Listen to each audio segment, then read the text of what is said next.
Ladies and gentlemen, this is the 12th and final round. Right hand, Golovkin steps in and down he goes again. Unbelievable. Mayweather makes him pay. What a rookie mistake. A sensational left hook by De La Hoya. It's facts. I'm the best. You know what I mean? Sometimes I don't want to believe it myself, but it's the truth. I'm the best. I'm going to show you how great I am. From Southern California, this is the Last Round Podcast. Welcome back to another edition of the Last Round Boxing Podcast. Thank you guys for joining us.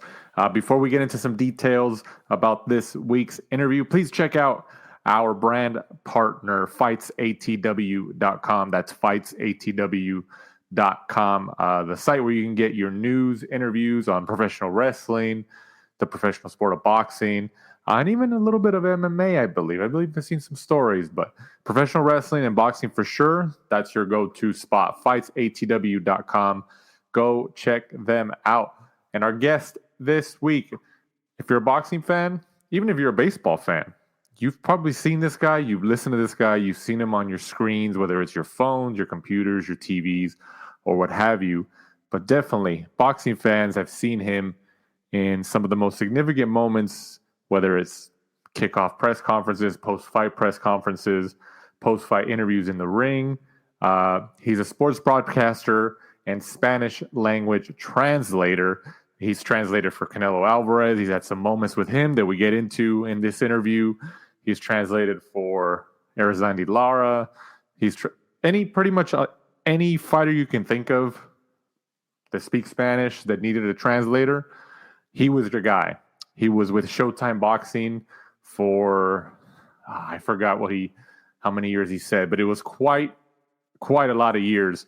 Obviously, like we talk about during the interview this week, Showtime Boxing seized their boxing division last year in 2024. But this gentleman was there for a very significant time frame and was in some of the biggest moments. He was at Mayweather-McGregor. He was at Mayweather-Pacquiao. We talk about those events and then the impactfulness and the importance and just the star power that was involved in those events. Felix DeJesus joins us this week on the Last Round.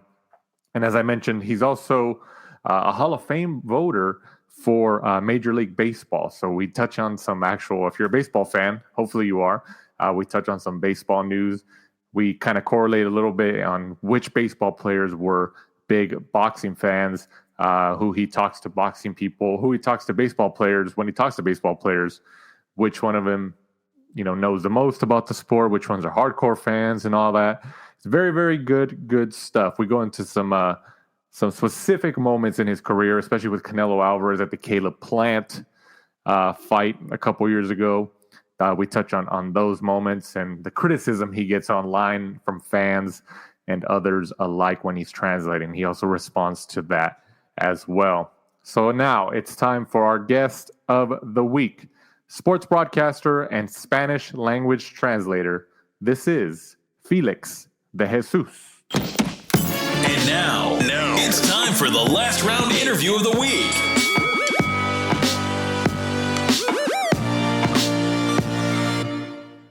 Mr. Felix DeJesus joins me here on the Last Round Boxing Podcast this week. Thank you for joining us, Felix.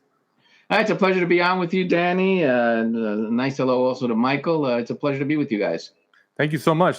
So we've had people, we've had a range of guests here on the Last Round over the years since we've been around since 2018, and our listeners will always message us like, hey, you guys should try to get somebody like this or that, a manager or a PR person and stuff like that. And the one person that we were discussing within the last couple months that people have asked us and we've never really followed up was a translator. I mean, you guys are right in the thick of it and pretty significant moments sometimes, whether it's post-fight press conferences or, press conferences leading up to the fight, in-ring, interviews and all that. You guys are there for some pretty significant moments at times. So who better to get on than yourself, Felix DeJesus, who's been on, I probably can name a bunch of networks that you probably haven't been on or that you have been on. I mean, Is there any network that you haven't been on? No, well, with my other jobs, I've been on probably the biggest networks already, NBC, ABC, and CBS. But yeah, no, luckily, I have been since 2006. Well, Showtime ended in 2024, so that's about an 18-year career in translating for boxing. I also do Yankee games in Spanish, so and other things I write. I'm a BBWA member. So there's a couple of things that keep me busy. Plus, I'm the owner of Don Anibal Tequila. So that also keeps me with my hands full. So you're a tequila guy, obviously. I'm very much a tequila guy, silver, reposado, and of course we have extra añejo also. Do you prefer one or the other out of the three? It depends the mood I'm in. If I'm having a nice cigar in the backyard, then I'll have the extra añejo. It's a limited edition, 8 years. If maybe I'm having with a couple of friends, I'll have a couple of shots of the silver with a couple of beers. Right. And the reposado is also, they're all sipping, premium, additive free. So it's when the mood takes me, then that's when I'll have all three of them. I get it. So how did you get into like, you know, into the translation service, like the professional translation service like this for just professional sports? I mean, how do you land something like that? Because I'm having a hard time believing that you were growing up, you know, as a child or, you know, teenager and kind of being like, oh, I want to be a professional translator. I mean, am I wrong? No. Basically, my career took me that path. You know, to start with, at Fordham University, I worked for WFUV. They're stationed there. So I've always wanted to be in broadcasting. I played baseball for a little while, AA. And after finishing school, then I started, out of all things, doing the NHL Florida Panthers in Spanish. So that was the first time it was ever done. So we did that, and then moved back to New York City, and then I started working for Fox Deportes. And then there was somebody there that was working for Showtime for a long time. And then he liked the way I was broadcasting, so he got me in touch with the people in Showtime, David Dinkins, Gordon Hall. They liked the first couple of translations I made with the boxers there, and then, you know, everything else is history. Then it just started falling into place. Who was the first fighter that you translated for under the Showtime banner when you went over there? The first fight was in Boston. I can't remember the town, but it was a boxer that actually has the name of the guy that does the SAP now, Alejandro Luna. Mm-hmm. So Alejandro Luna was the boxer, and I translated for him back then. Then that was in Boston. That was the first fight, and of course after that you had the 3 fights with Marquez and Israel Vasquez. So I'm sure you growing up, you were probably seeing those fights back then. Right, exactly. At what point, you know, because I'm sure if you compare even up until now, all the different translation jobs that you've done, not just in boxing, but even in other sports, but it's primarily in boxing. That first one at Showtime when you first did it with them, at what point or how many years into it or at what fight or event do you remember it being like, okay, this is a hard one. I got to really pay attention to this one. You know, maybe it was somebody from the Dominican or somebody from Latin America that had just a faster, you know, twang in their language. I mean, do you remember a specific moment when you were just like, okay, I got to listen to this one? Well, no, I tried listening. What a lot of people don't understand is that, first of all, you're you know, in the ring, there's so much noise. So you're basically hearing half of what the boxer's saying. So you got to piece things together. With the experience, you know, basically what the boxer wants to get out there. Sometimes they say things that's going to hurt their careers.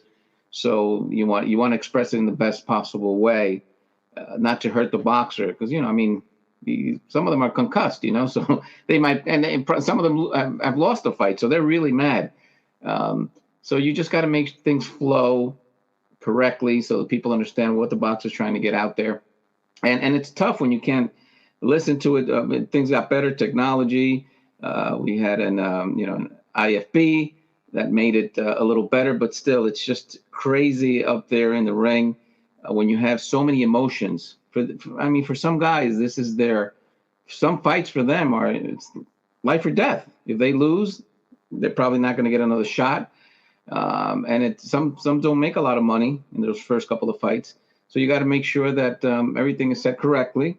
And that's when I first started, liking it. It's just because I like boxing, seeing Mike Tyson. We used to get into, my house, all a small apartment back then, 50 people to see the fights and, get a couple of beers going with everybody chipping in. And I've always loved boxing. So it was just a step to take to do the translations and enjoy it. Was there a moment that you first felt, I guess, starstruck in boxing? Working under Showtime, you're just like, oh, wow, I'm translating for so-and-so, I'm translating for so-and-so. I mean, obviously you did your job, but did you ever feel a moment initially in your career there? I think you get into the mode where you try to do the best possible job. So, and this has happened with me in baseball where, I've done World Series with the Yankees and stuff. But when you're working, it's such a different feeling. It's not like you can't be a fan because then, you get stuck in that routine and then it's a little tough. I do remember a fighter that after a couple of years, he committed suicide. I don't know if you remember Edwin Valerio, Venezuelan boxer. So that's the only time that it shocked me. Like, wow. I was with this guy, a month ago, and then things went sour for him. So starstruck, I can't say I've ever been. Maybe after my career's over, I'll sit down and, I don't even have a lot of memorabilia, but I'll sit down. I interviewed this guy, that guy, and it was a lot of fun. Maybe back then, but right now, I can't say, I'm starstruck by anyone now. What would you say is the most difficult language, at least from the Spanish dialect, obviously? What's the most difficult dialect of Spanish that you really have to pay attention to? I think they all have the little quirks. Even Mexican fighters, some are from different parts of Mexico, so they'll say things or even words that the younger crowd might use, but that happens in English too. I remember dope back then. Dope when I was growing up was, you're a dopey guy. You're really, silly. And now dope is like you're dope. So things like that is just a different dialects. The Cuban fighters speak a little faster, and you just got to try to, see what they're saying. But every country, of course, Spanish, the first language, but every country has their little dialects there that you got to pick up. And you got to ask, what did you actually mean by this, and things like that. So it's fun. That's part of the fun of it, to pick up, things that they want to say. Now, where are you? Where's your family from? Where are you from? Originally, my parents are from Dominican Republic.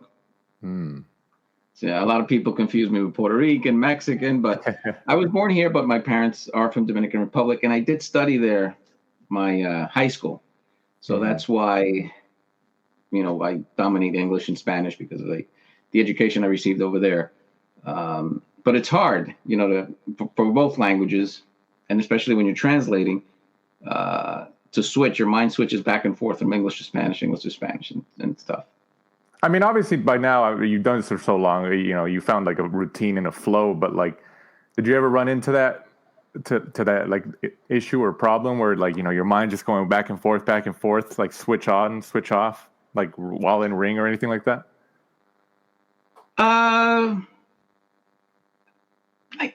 Maybe, when you're switching, sometimes which is interesting, you have bilingual boxers now, definitely, and then they'll switch in the corner. Right. So I find myself sometimes switching and saying it in Spanish, and no, they're fine. They're saying it in English. You don't have to translate. So you get caught up in those things sometimes, but that's the only time I think when I have switching problems and language. But you don't have that much time. The interviews are short, quick, and you got to try to express what the boxer's saying as best you can.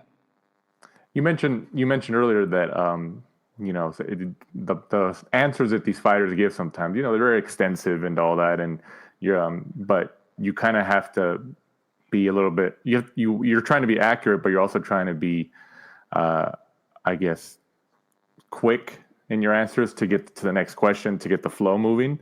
So there's certain things that you'll summarize their answer in a sense. How do you know what parts?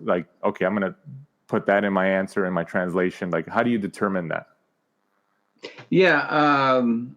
And you know, especially with, you know, the Canelo years and the other boxers, I always got heat by saying that's not what he said or whatever. You cut it short. It's not that I wanted to cut it short, but there's some things that maybe get repetitive. Like, you know, I want to thank, you know, certain people, and I know that's important, but in the bigger picture, it's, you know, people want to hear, well, what's your next move? What are you going to do next? You know, did you get hit hard? Did, you know, when did you felt you were going to win this fight? The most important things cannot be left out.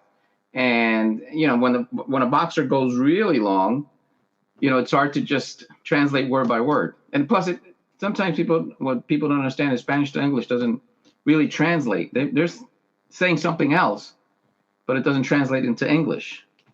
You have to make sure it's a sports translation, that people get the real picture of what's going on. You mentioned Canelo. You know, there was that Caleb Plant. I'm going to the Caleb Plant. At least I think it was the LA press conference. You were actually translating for Eddie Reynoso, and there was a word that he was talking to Caleb Plant, but he was sitting down, and you were right behind him, kind of just hovering right behind him. There was obviously a word that he said where, as soon as he said it, you kind of turned, like your body language kind of showed like, oh man, how am I going to translate that? I mean, can you walk me through that moment? Because I mean, like that was somebody sent me that clip the other day, like about a day or two ago, because like I told some people you were coming on, and they're like, oh, please ask him about this moment, because like we could see it in his body language, like, you know, what was going through your mind, something like that. Yeah, no, I mean, that's one of the examples. I don't know if this was one of them, but they'll say something in Spanish that they really don't mean it, you know. And I know for press conference, you got to spice things up a little bit, but you got to maintain, you know, especially in that moment. I don't know if that was after the smack or with Canelo and Caleb, but you really can't throw that much fire on something. Like you could say something in Spanish, you know, like a bad word, but you're not really meaning that bad word. You know, it's like, you know, he lost, chinga tu madre, you know, but it's not that. I can't go in and, you know, bap your mother, because that's not, it's the meaning, but it's really not the meaning. He's saying, you know, like just out of whatever, in English too, like you can say, you know, MF, whatever, but it's just a talk. Mm-hmm. So, you know, some things get a little bit out of hand, and you know, things are said. I don't remember the Reynoso part, but I'm sure it was something that I probably said, whoa, that's too hot to handle right now. So, but I mean, you know, you try to keep it real with what they're actually meaning. And some bad words aren't, you know, it's not necessary for the American public to be hearing it, you know. So you got to especially with a big network, you know, more like ABC and CBS, they don't want to hear that. Showtime was a little more lenient, you know. If you said FU, then okay, you could say it, but you know, some of those languages you just don't want. It's not needed, you know. So, did anybody at Showtime, when you were there all those years, you know, kind of, because like you mentioned earlier, I mean, obviously you're going to get criticism doing a job like that, just because it's like such a significant. Like, there's a lot of, obviously, Spanish speakers in the world. There's a lot of Spanish speakers who watch boxing. So, and you're translating, and then you go on Twitter or on Instagram or on these social medias, and they're just like, oh, he didn't translate it right. He didn't say this, or he said the wrong thing. You know, you were talking about that criticism, obviously. I mean, did anybody at Showtime ever, like over the years, or anybody just like an executive or anything, like, hey, you know, like, it's okay. Like, you can translate, because you said Showtime obviously had a little bit more leeway as opposed to ABC, NBC.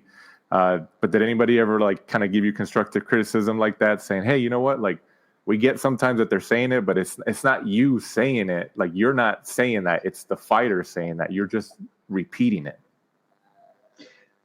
Yeah, I know, but the job is to be an interpreter, not a translate, not to be a parrot. You basically have to know when to say it. Of course, I get the criticism, but I'm going to get it away. I think I kind of nailed it down, that the people that criticized the most were probably people in basements that were betting a lot of money. And they're like, no, he didn't say this or whatever, but it was all in fun. Nobody really ever got that nasty, you know, with the Twitter and you know, the social media. It's something that you didn't see at the beginning of my career, because there was no Twitter or nothing like that. So, it goes with the territory. I think looking back, I think it's one of the hardest jobs in boxing. Because if you're when I was commentating in Spanish, when I did some of that with Alejandro, you're just giving your opinion and stuff, and nobody's saying, and well, you could be right, wrong. I don't think so, but in translating, unless you do it 100%, there's always going to be criticism. Even when you do it 100%, there's criticism. So, yeah, just have to go with the flow. But going back to Canelo, I think it might have been after the Caleb Plant fight, where the in-ring post-fight interview, where Canelo obviously he said something about I think it might have been the Caleb Plant, where he's kind of saying my respect for Caleb or something, but you kind of summarize his answer, and then he turns around and he looks at you and he goes, yeah, and then he's waiting for you to add to it. What do you remember about that's that when moment? That's when I told him, I said, well, you say it. I mean, I don't know if you caught that one, but it's so funny in boxing. It's like that gave it fuel. There's more people into boxing, right or wrong. People love that interaction. I mean, I think it was the first time TikTok on that occasion got 1 million views. Of course, they were killing me. But overall, I looked at it, hey, that's promotion or whatever. And really, when that second part, if you see, I'm all the way in the background. I can't hear everything. I didn't, when he was saying word by word, yeah. And then all of a sudden, people come over, they're hugging and stuff like that. And you just lose it. And then when he said, and then, that's when I saw him, you say it. But then I said it, I said, well, let me tell you, this is what he said. Because, he was making peace with Caleb Plant. So it's just a very difficult job. I don't regret anything that I did. I loved it for 18 years. And that's the truth. That's really the truth. Do you keep in contact with any of the other, obviously the other one that people think of, at least the last several years, is Jerry Olaya, who was with HBO for a long time. And I mean, you guys... We worked together at ESPN, Deportes, back a long time ago. And then Jerry got the job over there. And before that, the other guy was also for HBO. I forget his name right now. He was there for a long time too. I think Jerry did a great job too. It's just, it's tough. Again, you fall under that trap, But yeah, I know Jerry for a long time. So do we stay in touch? Not really, but we do. I stay, in touch a lot with the Showtime family. I do with them. But HBO, we never. Only that big fight with Mayweather. I think it was Mayweather. Was it Mayweather Canelo, where there was a dual transmission? That might have been Mayweather Pacquiao. Yeah, that's the first time where I met some of the other guys over on the other side, Lampley and all that, and that was crazy because they were doing, both guys were doing the similar jobs, and it was crazy. But that was the only time. Those were big events. What's the most memorable part of your career that you can remember as of today? Is there a fight? Is there a moment? Is there a fighter? I'm never going to forget that. There was a lot of moments. There was another fighter, I think his name was Burgos, where he wanted, like a Mexican fighter, he wanted to keep going. And he got knocked out. And then in the corner, I'm telling him, look, his manager's telling him to go, but he's not really into it. He's really hurt. And I think after that fight, he fell into a coma. So that's one moment I remember. Julio Cesar Chavez, his son and his father got mad at him because for a Mexican fighter to stay in the corner and not come out, that's a big thing. But then his father knew when I said, you know what he said. Yeah, so he was overmatched. I forgot who was he fighting Kovalev or somebody? But he stayed in the stool and, he goes, that's it. I'm done. So that got a lot of news or whatever. But, how can, he translate that? But when you look back, that's what he said, that, he didn't want to come out again. So he got a lot of heat for that. But that was another moment. Of course, all of Canelo's great fights that he had. With Sandy Lara. A lot of people thought maybe Lara won. So Lara was upset. I remember that fight. All of them, I remember it. I would just have to look at them again to, bring a flashback of what's going on. Was there ever a moment or where like a fighter will tell you after, like, hey, you didn't translate me right, or how come you didn't say this part when I said this? Like when they see it back later, or they reach out there, their team reaches out to you, like, hey, so and so said, why didn't you translate this part for her, or anything like that? Nah. The only incident was Canelo that day. Nobody else. And we got to be realistic. It's Showtime at least was doing it for an English crowd. So if Canelo could speak English, better too. I don't even have to be in the picture. I don't have to be, if he can do it. Which he finally, at the start of his career, he wasn't able to, but he started, and it's better for boxing that he just does it himself. He doesn't need a translator. So. So are you a Yankee fan? Did you grow up a Yankee fan? Let me ask you that. Did you grow up a Yankee fan? No, baseball in general.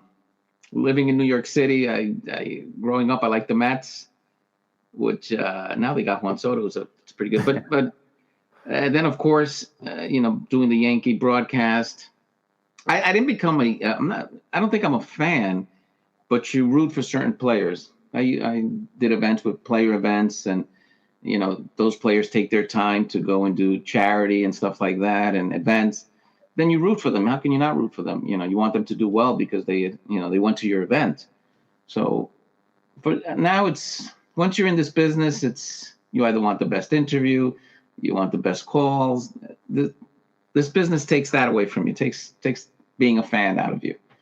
You just don't become a fan. I can't go like to a game if just have a beer and enjoy it in the crowd, because you're always thinking of what's happening. Well, this player's with pros and cons and things like that. So you're constantly thinking about the game. What are you going to say in your next program and stuff like that. So, are you still a Hall of Fame voter? Yes, I am. Yeah. So we vote for the BBWA, and I've been doing that for also about 18 years. So, who do you think is who's on your potential list for this next one that you have in the back of your mind? That's coming up. Let's see who's available. I don't know if Albert Pujols might be available. He's a sure Hall of Famer, like Ichiro was this time around. Who was the one vote they didn't give it to him? I don't know. It was somebody in New Jersey, the same person. And there's something really funny about that. They usually bring it around Christmas, the voting, and you got to submit it before December 31st. So I filled in the 9 players, and this was when Derek Jeter was up.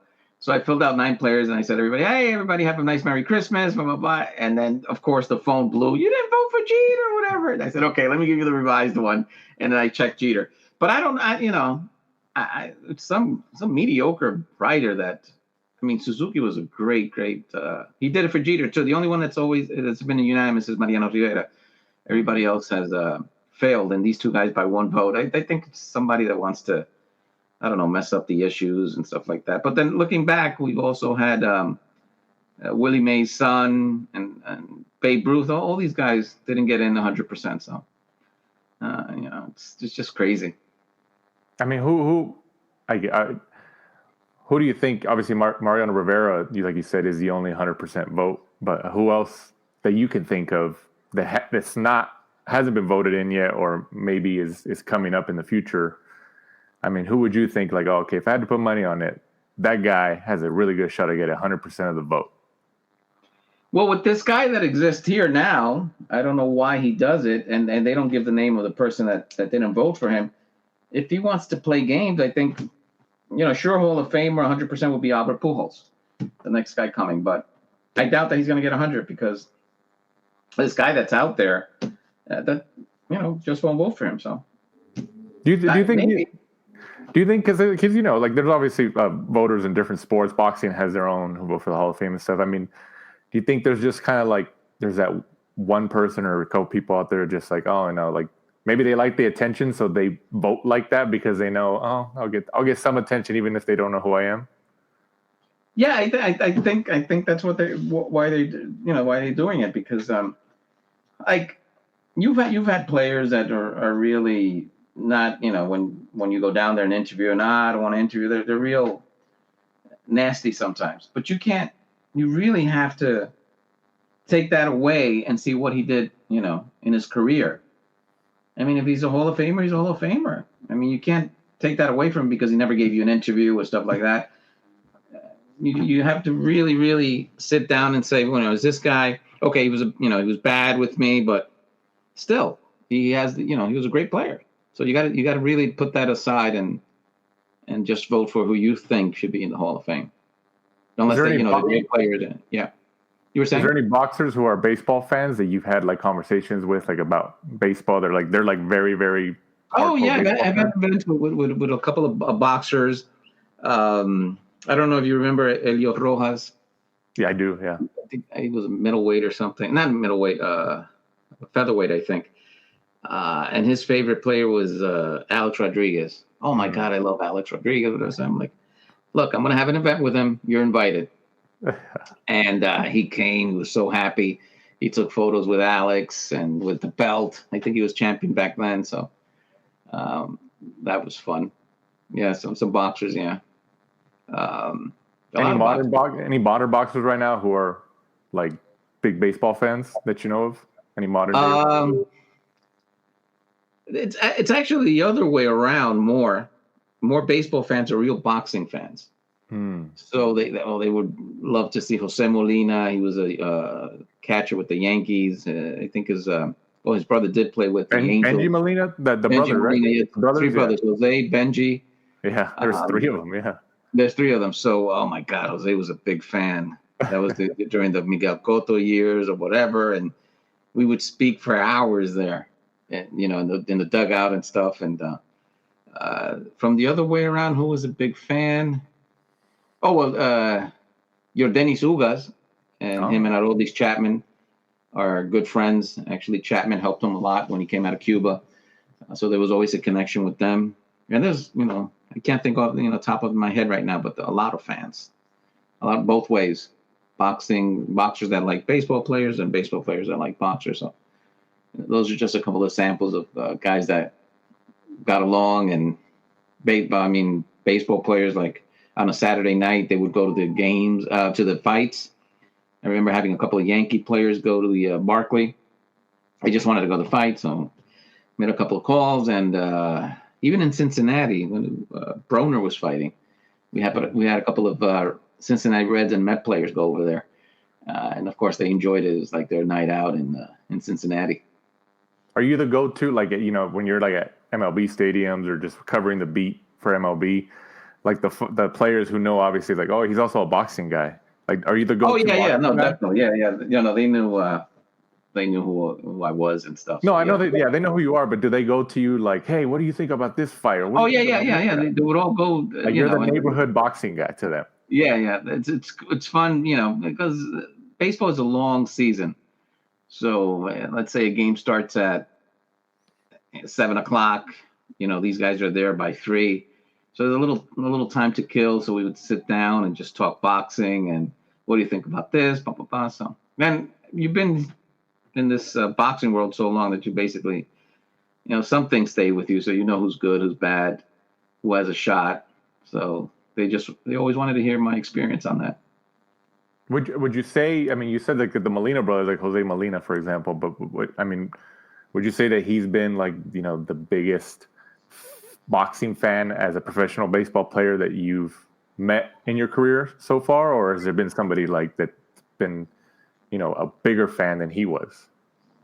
Then Molina, maybe Chapman, just because of the connection he had with Ugas, because he financed his first couple of years, and he was sort of like his manager. So Chapman had a growing interest in, of course, what Ugas did. But just talking about boxing, it was definitely Jose. Jose would just sit down there, and I had to tell him, okay, you got to go now, Jose. The game's going to start in a few minutes. He's like, well, let's talk more boxing. What do you think of Cotto? I brought him to face this guy, whatever. So it was just fun. What do you Well,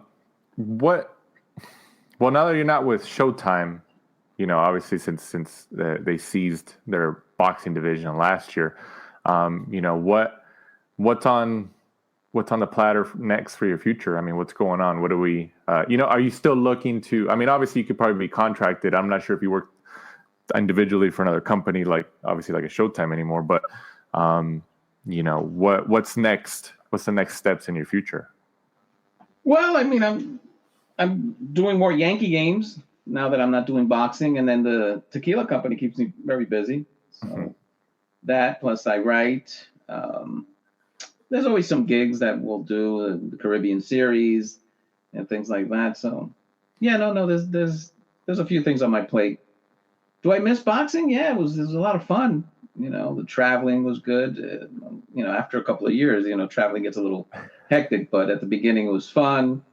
Showtime treated their employees very well. We stayed at premium hotels, and it's not for nothing. I think, and you could attest to this, Danny. I think their production was one of the best.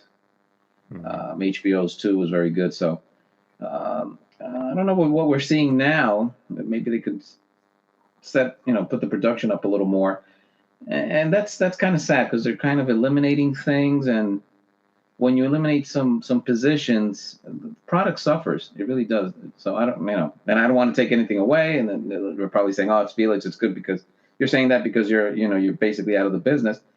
No, for boxing's sake, I want good fights, and I want good production because people enjoy that. That's a Saturday night for a lot of people to enjoy with friends at home, drink a nice little alcoholic beverage. If it's still Anibal, even better. But nice plug. That's the truth, Danny. People want to just enjoy, but the product has to be good. And it's not like these companies out there are suffering for money, like Netflix and Amazon. I would just hope that some people would take more control of that and not go short on production, because I think that's a key element. I know now all the companies are going to streaming or whatever, but you shouldn't be having those problems where people, don't get the streaming. And I know a lot has to do with the people stealing the signal and stuff, but that's where I just see, better fights, not fights that who's going to win, but better fights and better production. I think that's the key to boxing having a long life. Although people say it's dying, it's not dying if things are produced correctly. What do you think? Right. What do you think about because obviously it's an ever-changing landscape. Showtime, HBO are out of the business, and they were such staples in the sport for so many years. But there's this potential of a boxing league. We're talking about we talked about baseball. Obviously, there's Major League Baseball, NBA, the individual leagues. There's differences, but they are professional leagues. I mean, what's your take on being in the business for so long, and from where you were involved? What's your take on a potential boxing league that they're talking about? Is it good for the sport? I mean, what do you think?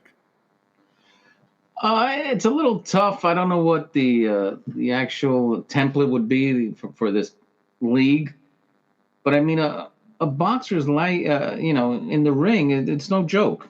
It's like they say, you don't play boxing, so are you going to have a guy who's 3-9? Are people still going to see his fights? Boxing it's not a problem. It's just the reality of it. I mean, if you lose 1 or 2 fights, that's it. In the mind, people are like, no, he's not champion material. Which he might be facing some tough opposition, but it's a solo sport. So if Canelo beats Lara like he did, Lara being a great fighter back then, that's it. People don't want to see that fight again. Why? It's probably going to be the same outcome. So I don't know if a league would work, but I know Showtime did something with back then with Andre Ward and that kind of thing, and that worked out. But then, do people want to see that again or long term? I don't know. I think boxing is great if you give them good fights. I mean, we just saw Morel and Benavidez, 2 top-notch fighters. So Benavidez beat him. So I don't think if you have him like in a league, how many times is Morel going to face him where people know the outcome already? So I think that's where the problem lies, is how this league will work. I know the people in Saudi Arabia and stuff are putting a lot of money in, but they just have to do something that people just want to see good fights. They don't want to see Canelo and Skull. They want to see Canelo and Benavidez. They want to see good fights. I mean, I know why Canelo's avoiding him. I mean, the age and stuff. But I mean, I've heard from Mexican Americans that they're like, he's never beaten anybody with a big name, or he picks his fighters. Well, there's two points of view there, I think. He's picking his fighters because he can, because he's made his career. And as he handpicked a lot of fights where the outcome, yes. But then you got to remember when he beat Triple G was at his best back then. Maybe a little older, but he was feared. And Canelo took him. That's where I give him some props for taking that fight. But the last 3 or 4 years, he hasn't fought somebody that people are like, wow, I want to see Canelo. Maybe he does retire with a bang and take on somebody big, but he's getting up there. And he's going to get the support because the Mexican fan will see him, but I think they do want to see great fights. I mean, besides Benavidez, I mean, obviously he doesn't have to, but I think he's mentioned he wants to avenge the loss to Dimitri Bivol. But besides Benavidez, I mean, who else? Isn't Canelo kind of just a victim of circumstance, where he's just been around for like 2 generations of fighters? He was with the Mayweather, he fought Mosley, and then he's fighting now. That he's just kind of fought a lot of like the bigger names. And obviously Benavidez, people want to see that fight, but I mean, we talked about that they announced William School is going to be the opponent in May. But like, is he a victim of circumstance, or when you get to that level, do you have a not necessarily an obligation, but should you try to give the fight fans and the public the biggest name possible every fight? In Canelo's case, no, he shouldn't. It makes business sense for him to do what he's doing, because these people are not threats. Benavidez would be a threat. Bivol again would be a threat. I mean, I think he chewed too much. I mean, he's not a big guy. He's 5'7", 5'8". You need to stay at that division, maybe even a little lower, stay at 168, and not fight these big guys. Unless, like he said, I'm going to retire with this fight. Benavidez is going to beat me, but I'm going to make $200 million. That makes sense for him. He's a businessman now, and he's earned the right to do it because he's been in wars, but boxing catches up to you. He's an old, whatever he is, 32, 33. He's taking a lot of punishment. Even if he wins, you still take punishment. Who do you think is I guess the heir apparent to him? Benavidez. In terms of like box office and everything, like, and competition and all that? I think so. I think he, make no mistake of it, the golden goose for years has been Canelo. And Benavidez, although not that big as Canelo, he'll still have the Mexican-American behind him. And, he speaks well in both languages. Right now, I see him as the heir apparent to the boxing world, where maybe he has fights with Bivol, the other Russian guy, Bercheviev, and I don't know if down the road maybe another fight with Morrell. But can 175 have those big fights that Canelo has on the lower weight? It's a little problem because it's usually the welterweights, middleweights that make the money. Let's even 175. I don't see anybody. I mean, maybe what's this guy, Gervonta Davis, but I don't think he brings in the Spanish crowd like the Benavidez would. Probably Benavidez. Do you think Canelo is the biggest star in the sport, like overall, like globally? No, globally not, but not now. Canelo is still the biggest star, but I think he's the only one that has a shot to become the next, maybe not as big as Canelo, but something very similar. His style, people love his style. He goes out there to fight, and he's still relatively young. So that's the only guy I see stepping in right now, unless, Bivol beats him. But the reality is Russian fighters, Cuban fighters, other fighters don't draw as much as the Mexican fighters or as the black fighters, the Afro-American fighters. So, I mean, that's the biggest draw, an Afro-American fighter against a Mexican fighter. That's what draws. If you look back at all the fights, those are the ones that the biggest draw. So to get into that level, either be a Davis or Benavidez. Davis is might be, he's a little weight, but he might be if he stays out of trouble, he might be somebody that can get into that level. Where people do want to see him. I mean, he fills out any place he goes. So maybe Davis or Benavidez. Those are the two guys I would bank on. Right. Yeah, and it's like you mentioned, Benavidez being at the higher weight, there's limited options at 175, and who knows if he goes to heavyweight. But I think you mentioned Davis, and Davis is at in and around weight classes where there's still a lot of significant names there where they can build off each other's profile, and obviously it'll help him since he's already kind of established. Yeah. No, exactly. Those are the two. I don't know if you think of any other name that you think that maybe I'm not thinking right now, but those are the two guys that I think have a shot of, when Canelo retires, I see him maybe 4 more fights and that's it. And boxing needs that. They need that mega star to go out there, so like Tyson, Canelo all through the years, Duran, those guys. Do you think Mike Tyson is the biggest star ever that came out of boxing, like in terms of just star power?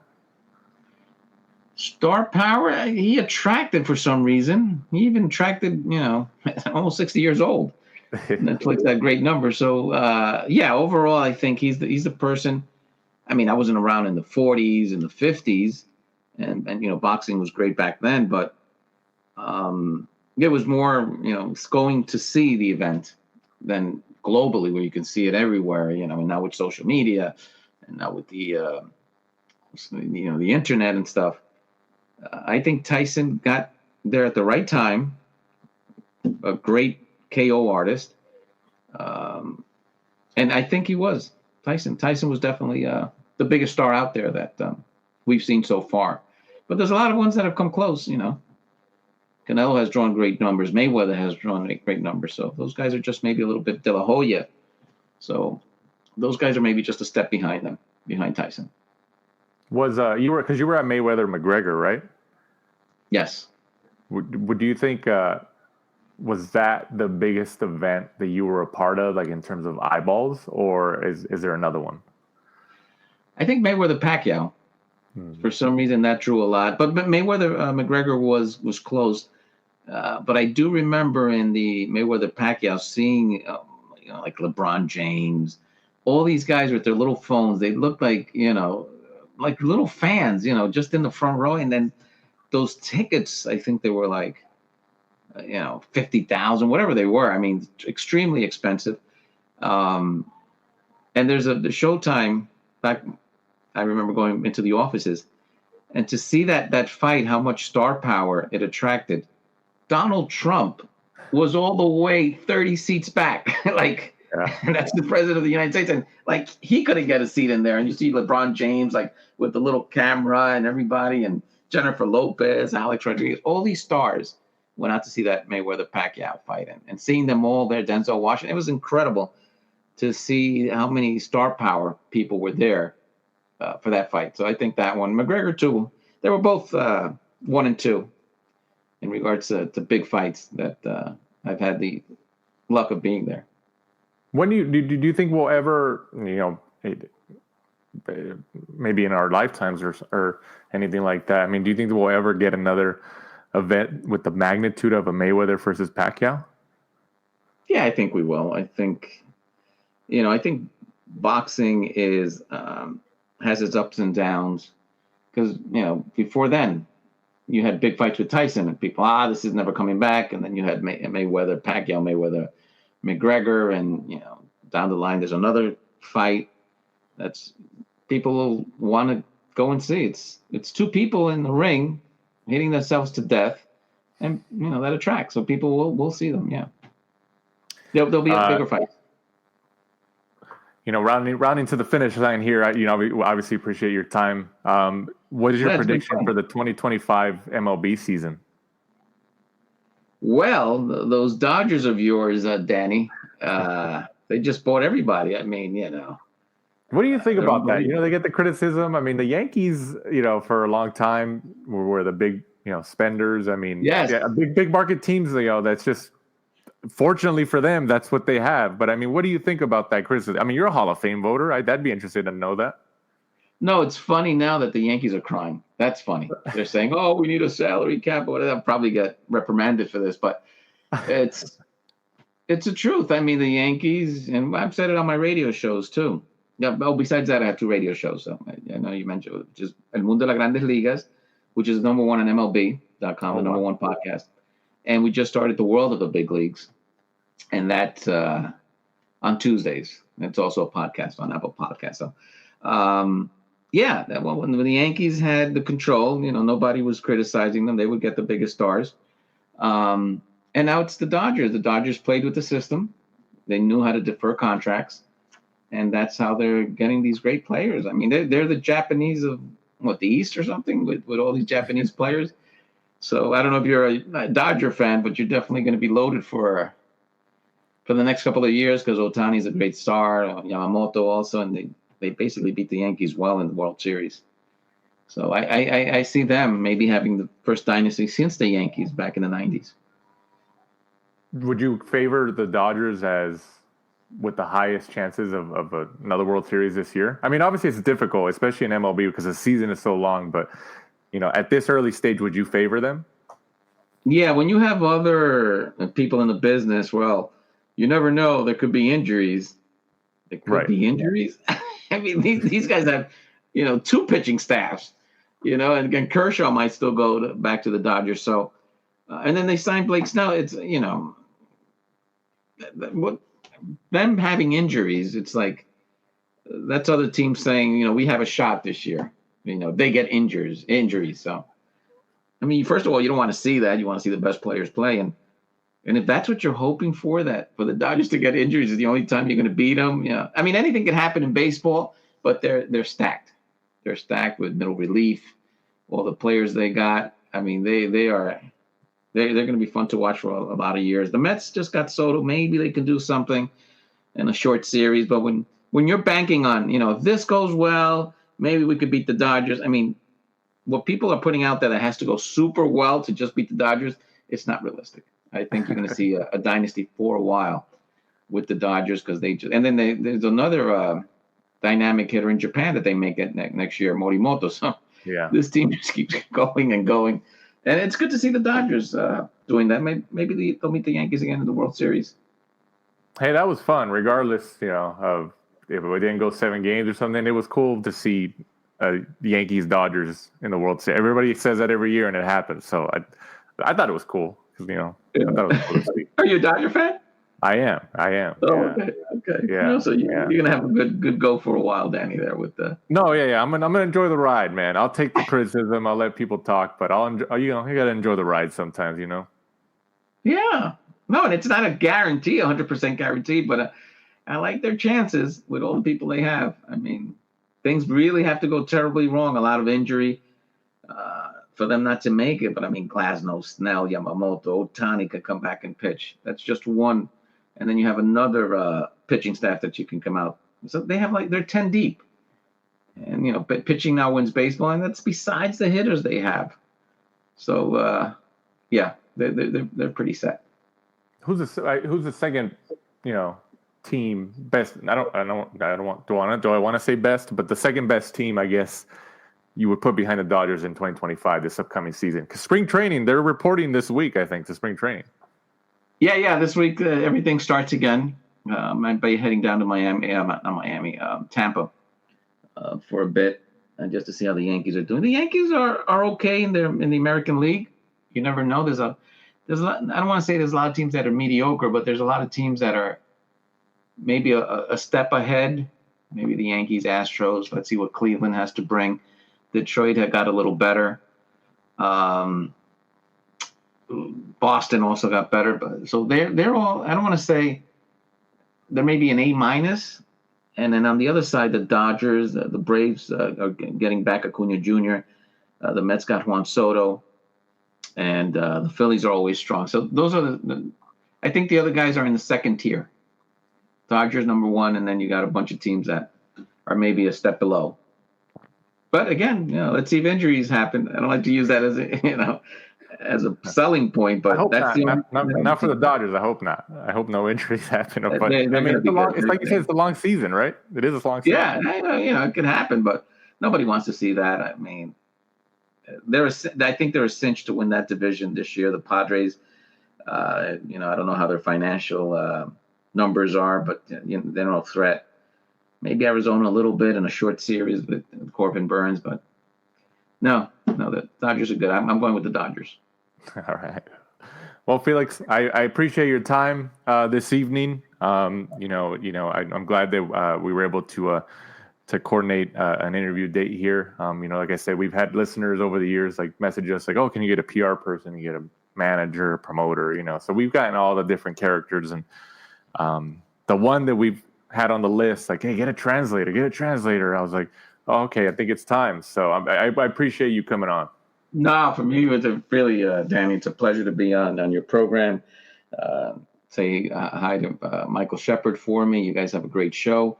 And nothing, if you're down here in New York City, let me know.